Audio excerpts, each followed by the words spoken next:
Hey, it's you again. You're back. And this is the second part.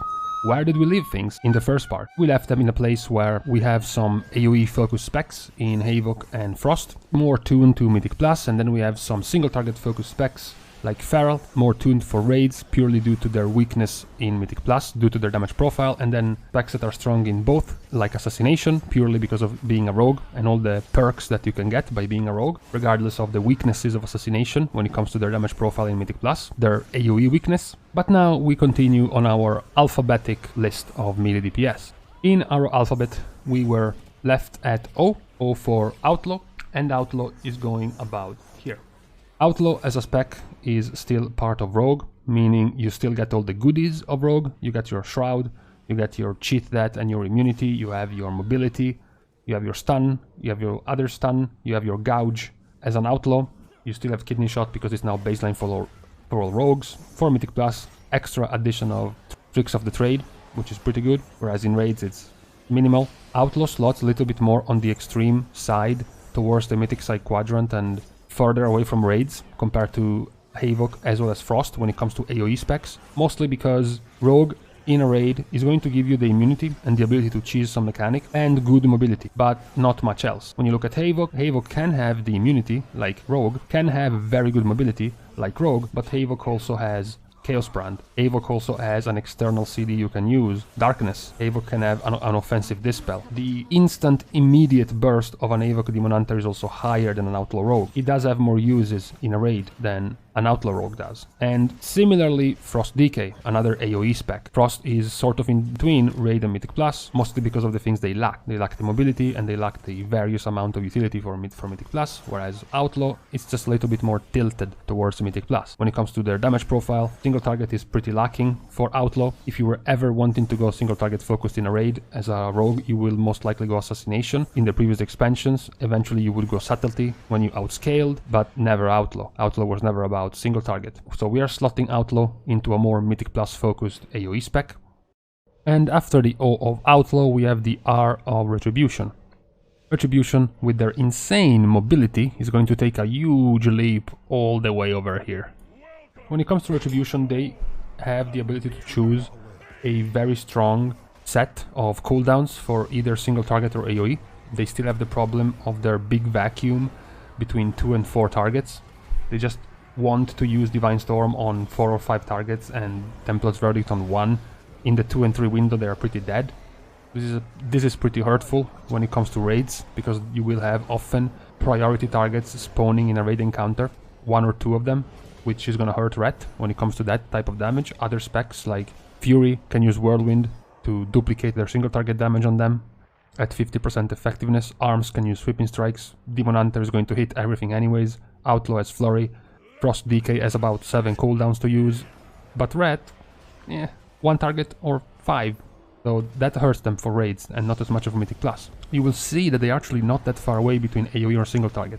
There is this misconception that maybe because they are very bright and they have very shiny particle effects and animations that Ret is just an AoE spec. They do actually have very strong single target. I actually debated putting them straight up into the single target quadrant over the AoE one. A lot of their setup, especially with the new version that you can play in the beta, when you play with Execution Sentence, which is single target focused, Seraphim, which is a steroid, and if you take Crusade instead of Final Reckoning, you have very strong single target burst. You can swap Crusade out for Final Reckoning to have a stronger AoE burst. You can also take Empyrean Power for an extra AoE burst or Blade of Wrath for extra single target damage. They can choose very strong burst in both situations. The reason why they tend to be more into Mythic Plus range, even though they're nothing special in Mythic Plus, compared to Outlaw for example, compared to Havoc Demon Hunter, we have the Mythic Plus rankings for that, but purely for their style of play. They are tending towards more Mythic Plus, purely because when it comes to raids, Retribution Paladin does not give you a buff, does not give the enemy a debuff. They have lost their blessings coming in Shadowlands as sort of semi-utility. They do still retain their own immunity, and they can give Blessing of Protection protection, they can give Blessing of Freedom, they have a Dispel as a DPS, they have an off-heal as a DPS, but it's just not as much in raids. That stuff usually can come more in handy in Mythic Plus, which is why I'm making them lean a little bit more towards Mythic Plus.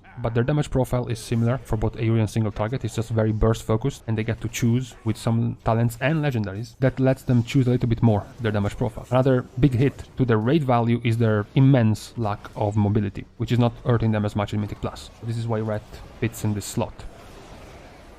Now we are on to the S of Subtlety. Subtlety is going here. Subtlety, similar to the other rogues, they are not steering too far away from being good in Mythic Plus. Outlaw and Sub are very good, and Assassination remains decent purely because it's a rogue. Subtlety though is extremely good in Mythic Plus. Besides all of the utility and extra things you can do as a rogue in Mythic Plus, their damage profile is very strong.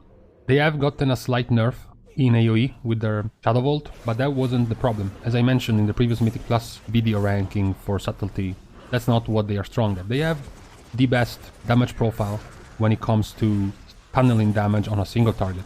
Their Shuriken Storm is extremely good. When you pull Mythic Plus Trash with multiple mobs, it will guarantee you essentially a full combo point bar just with a single Shuriken Storm, which allows you extremely high tunneling single target damage on a priority target. This is very valuable in Mythic Plus when you're pulling 6 mobs. There is a big dangerous one and 5 small ones. The 5 small ones are going to be dealt with by the Frost Mage, are going to be dealt with by the Havoc Demon Hunter or by the Frost DK. You will put a Subtlety in there because he will be able to Shuriken Storm to refill its combo points and then dump them in single target damage on the big guy. It becomes exponentially stronger when you are in keys, for example with Fortified affix. That is going to help you skim down the HP of the biggest target. It's gonna be Subtlety. They are the strongest at that. They are leaning more towards Mythic Plus than Raids, as I mentioned, similar with Outlaw, simply because beyond the very good mobility and the cheese invulnerability that the Rogue can bring, they don't really bring much else. Shroud doesn't have much value in a raid. Their multiple CC, especially their insane CC for Subtlety, because they can go into stealth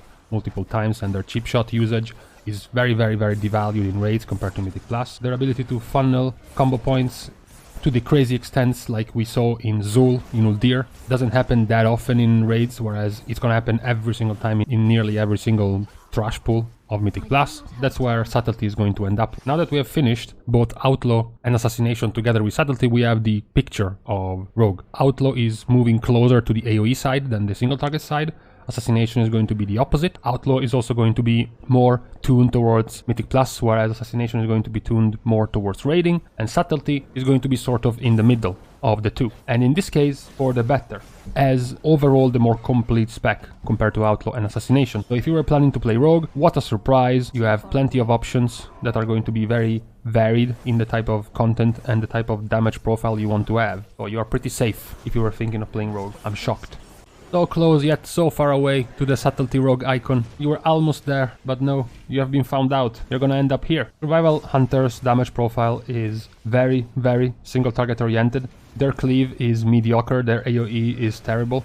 They have to essentially rely on Wildfire Bomb and Carve. Carve is a terrible ability, it's extremely undertuned, it doesn't do nearly enough damage, and it doesn't get nearly enough of a good effect, besides reducing the cooldown of your bomb. And your bombs have too long of a cooldown to be used properly for AoE when you have, what, 18 seconds cooldown, and you have one charge. You even have to take a talent just to get a second charge. On 18-second cooldown is just too long. Their AoE profile becomes terrible that way. This leaves them only with single target, which is strong. It is a strong, sustained single target similar to Feral.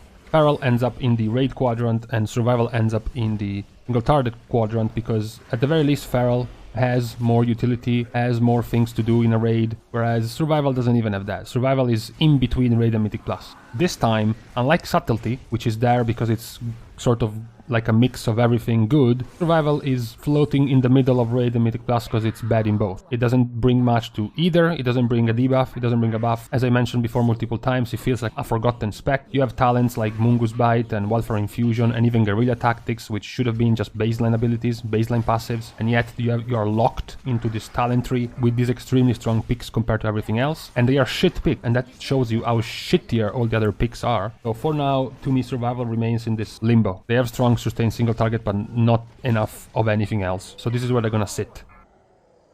the U of Unholy DK. Unholy DK was missing its blue brother, so it's gonna go here. Now, surprisingly, being a Death Knight spec, it retains many of the utility and mobility strengths or weaknesses of Frost. They are both two very slow sacks of shit. They also have a lacking of utility beyond their newly given shiny anti-magic zone. They have a grip, which is okay, a talented single target stun, which is also okay, but not much else beyond that. Why would Unholy be closer to Raids than Frost would? Frost has an array of cooldowns that can be set up pack after pack in Mythic Plus, as well as cooldowns that are more tuned towards AoE damage. Unholy, on the other hand, has cooldowns that can work just the same in single target. They can also talent themselves outside of those AoE focused builds for a more single target focused one. They also have the advantage over Frost of having Army of the Dead. Army of the Dead is good in Mythic Plus, but very good in Raids when you need it, because you're gonna have it just about every single time you want in a new attempt during a raid, as opposed to Mythic Plus. The fact also that Frost requires little to no setup to start their cooldowns, whereas Unholy requires a series of GCDs, as well as minor point stationary targets inside your Death of Decay for extra score strike value. It makes it more valuable in a more controlled environment, in a more slow and planned environment like a raid, compared to Frost. Frost is more independent. Frost is less likely to lose DPS because the pack you're in is not lining up with your cooldowns. Unholy ends up being a slightly more tuned for raid spec, whereas Frost stays nicely balanced in the middle. We will be capping out the Melee DPS with Windwalker Monk. Windwalker is going here. What's up with Windwalker? When you look at the Windwalker toolkit, they are definitely more specialized towards AoE than they are single target. Their entire finisher, Storm, Earth and Fire, splits you in 3, effectively making everything you do be AoE for the duration of the cooldown. When you look at your chi finishers, you can finish with Rising Sun Kick and Blackout Kick as minor finishers, but then you can have Whirling Dragon Punch without spending chi but on a cooldown, and then you have Fist of Fury, and then you have Spinning Crane Kick. Most of your bigger finishers are all AoE focused. Your biggest cooldown is AoE focused. Invoke Zhuen, your other cooldown, also does AoE. Two of your strongest legendaries, Zhuan's Treasure and Jade Ignition, are all AoE focused. So your entire toolkit is definitely pushed more towards AoE, which is why Windwalker ends up in this quadrant and not the single target one. When it comes to the difference between Raids and Mythic Plus, they are leaning more towards Mythic Plus than they are Raids. When it comes to Raids, in their favor they have very good mobility, which is good for Raids. They do have a debuff they can put on the enemies for the entire raid, Mystic Touch, slightly devalued by the fact that Brewmaster Monks are going to be very popular tanks, so they should be able to take care of that, but it still doesn't hurt to be able to have it as a Windwalker Monk. And you still also have a lot of utility for Mythic Plus, particularly Ring of Peace and Paralysis are very good tools you can use in Mythic Plus. You still have an AoE stun that you can use. Touch of Death and Touch of Karma are also very strong burst cooldowns you can use in Mythic Plus. A little bit less worth in Raids. Definitely a more AoE Mythic Plus focused spec than they are a Raid one. So they are definitely more focused around doing AoE in short, quick bursts, which are perfect for Mythic Plus trash packs compared to Raid environment, which is why they lean more towards the Mythic Plus side than the raiding side. And with Windwalker, we are now done. We have all the 13 Melee DPS specs here. We can see we have some 5 specs closer to single target, and then we have 7 more focused towards AoE, and lastly we have Subtlety, which is a little bit in between, not particularly because they do lots of AoE, but because they can use AoE to funnel even more single target, and their AoE base damage is still decent. As I mentioned, it should have been nerfed. It has been nerfed, but not enough. You can see that when it comes to Mythic Plus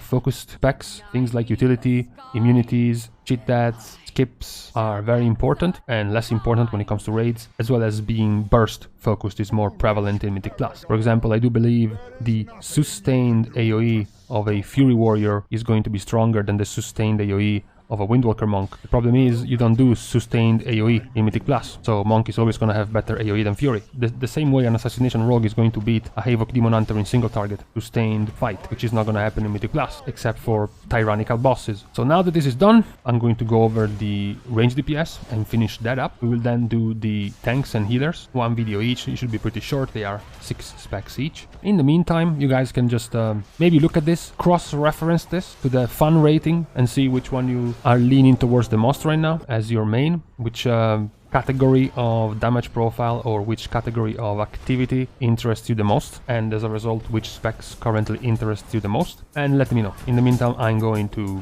go out and visit my own, so goodbye guys.